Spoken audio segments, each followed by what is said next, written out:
For Nanaimo Ladysmith. I come to this place from the traditional territories of the Coast Salish peoples, Mr. Speaker, including the Snuneymuxw and the Saminas nations. We're also home to a thriving mid-island Métis community. Getting to know people in these communities has deepened my understanding of the interconnectedness of people to the land, the human connection we all share, and the link between our generation to both the past and the future.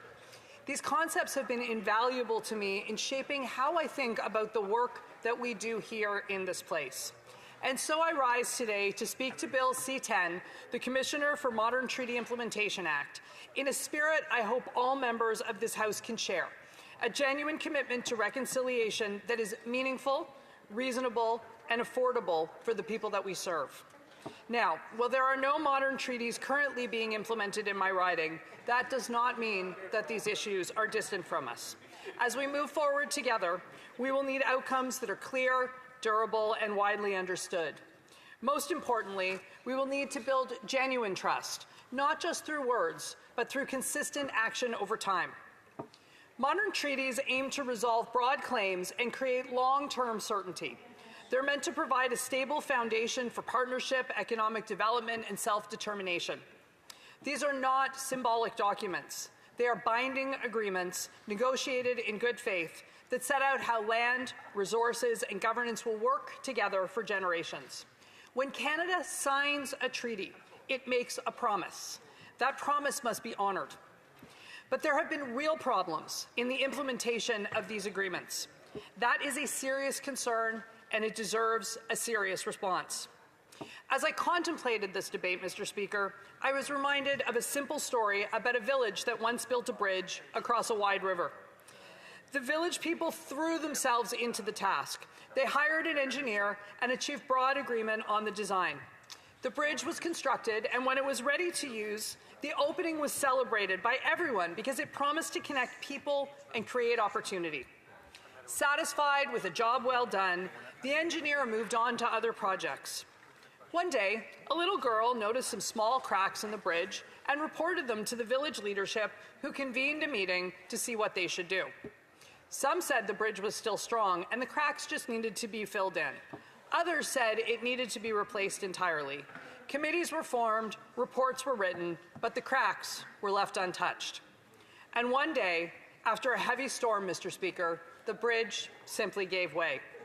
In the end, the problem was not how the bridge was built. It was with the way it was maintained. When everyone is responsible for doing something, no one is responsible. Modern treaties are meant to be that bridge.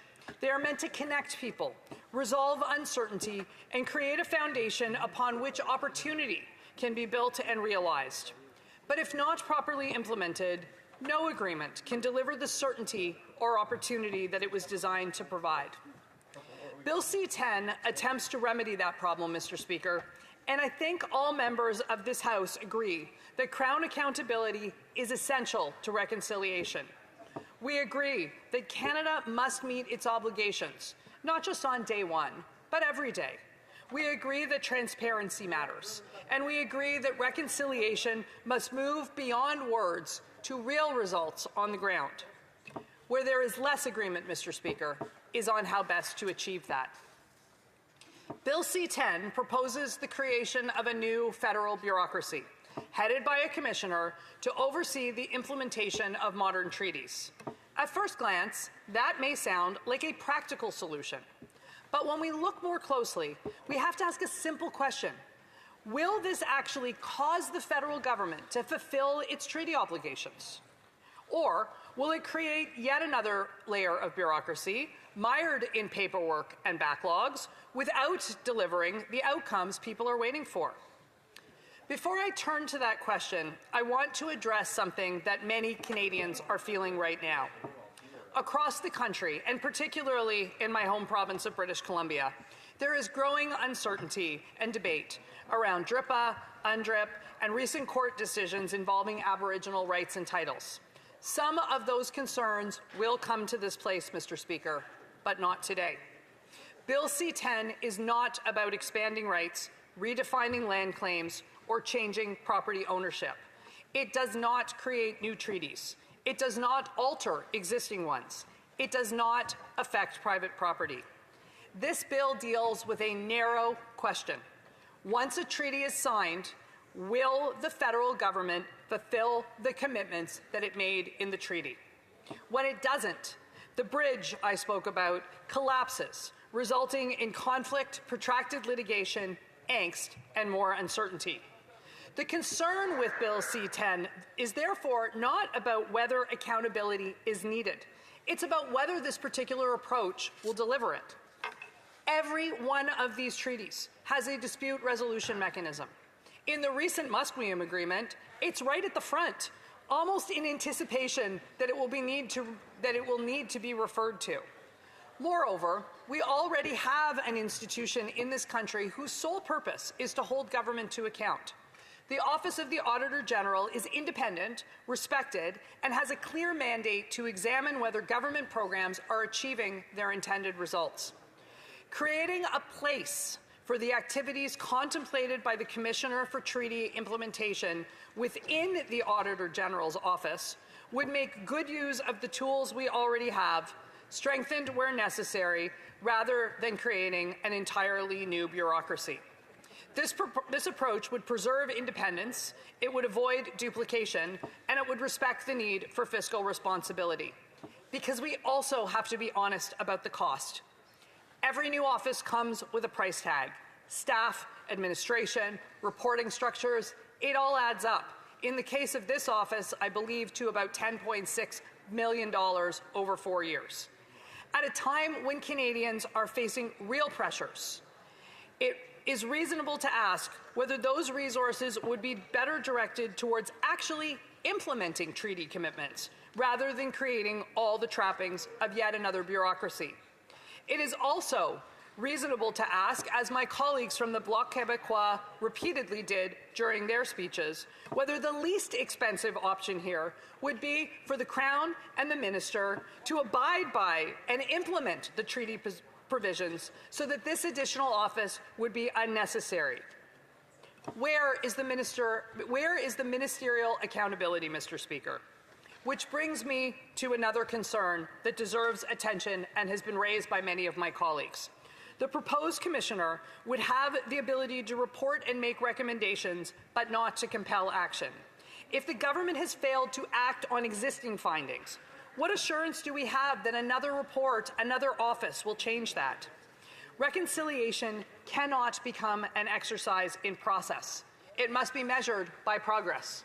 Meaningful reconciliation means honoring commitments in a timely and consistent way. Reasonable reconciliation means using existing institutions wisely, avoiding duplication, and ensuring that accountability mechanisms are strong and effective. Affordable reconciliation means recognizing that resources are not unlimited and that every dollar spent on administration is a dollar not spent on housing, infrastructure, or economic opportunity. These principles are not in conflict with reconciliation, Mr. Speaker. They are essential to it. Many modern treaty nations support this bill. Their voices matter. Their experience matters. And their frustration with the modern treaty implementation process is entirely justified. We should listen carefully to what they are saying. But listening also means asking whether the proposed solution will deliver what is needed. Listening means making sure the cracks in the bridge are addressed, not just talked about, studied, or reported on. If we are serious about implementing modern treaties, then the Crown should implement them. The Minister should focus on clear timelines, measurable outcomes, and consequences when commitments are not met. Reconciliation must bring people together, Mr. Speaker. It must build trust, not erode it. The Commissioner should not be a way to avoid ministerial or governmental accountability. That is the spirit in which I approach Bill C-10. The path forward must be practical, effective, and focused on results. Because at the end of the day, reconciliation is not about creating offices in Ottawa. It is about building and maintaining the bridges that we build in a way that makes people even more confident about building bridges so that we can continue to do that in a way that ensures that the promises behind them remain strong for generations to come. Haishka CM, Mr. Speaker. Questions and comments, questions et commentaires. The Honourable Parliamentary Secretary to the Government House Leader.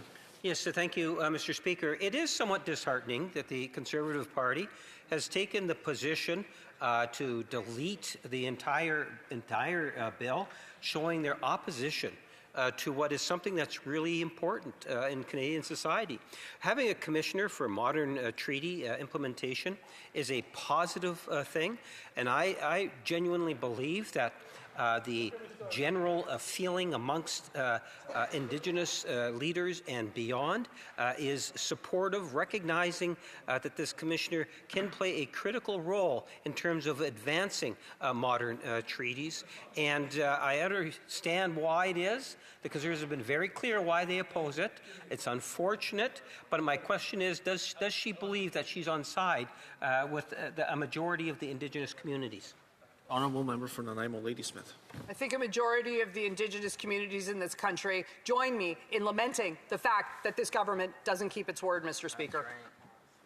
Questions and comments, questions et commentaires. The Honourable Member for Hamilton East, Stony Creek.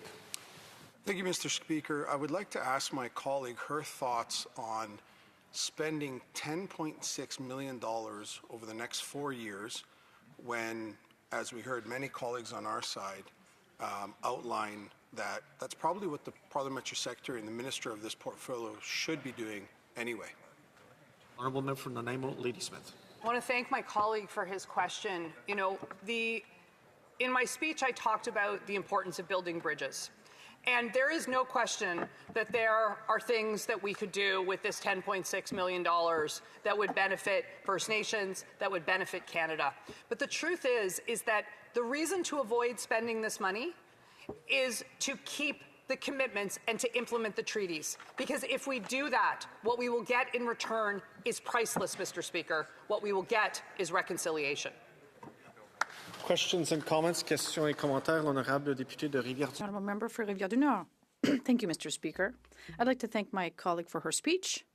I'd like to know what she thinks about, well, we're talking about a bill here that is to have oversight for the federal government when it respects the treaties it signs. Would it not be able to apply to other things with respect to the government? For example, the notwithstanding clause for the Constitution, which was adopted by Pierre Elliott Trudeau, and that the government seems to want to challenge. Perhaps the Commissioner could oversee to make sure the government respects its signature of the Constitution, both with this and the treaty. I'd like to hear what my colleague thinks of that. Ladysmith. I'd like to thank my colleague for his question. Mr. Speaker? My colleague for his question. I am not entirely sure that I see the connection between the notwithstanding clause and the bill that we are speaking about today. But what I would say is that the Government of Canada needs to do a better job of connecting and communicating with Canadians so that they understand why it is taking the decisions that it's taking so that we can avoid disputes in the first place. Questions and comments, questions et commentaires. The Honourable Member for Nunavut. And I thank the member for her speech. I wonder what she has to say to the many First Nations, the modern treaty organizations that have negotiated over 20 years to get this bill tabled. This is their hard work that was co-developed with the federal government. What does she have to say to them, and what their efforts have meant to make sure that this bill can be tabled so that we can have the commissioner created? The Honourable Member for Nanaimo, Ladysmith. I want to thank the member for her question. I think that this is her question is a wonderful opportunity to reflect on how important it is as members that we keep our words to our constituents and that we don't break our trust with them. The government, excuse me, the Liberal government, the reason it has taken 20 years to get here is because government has not kept its promise. These treaties need to be implemented, and all people in this House should be honoring their constituents. Thank you.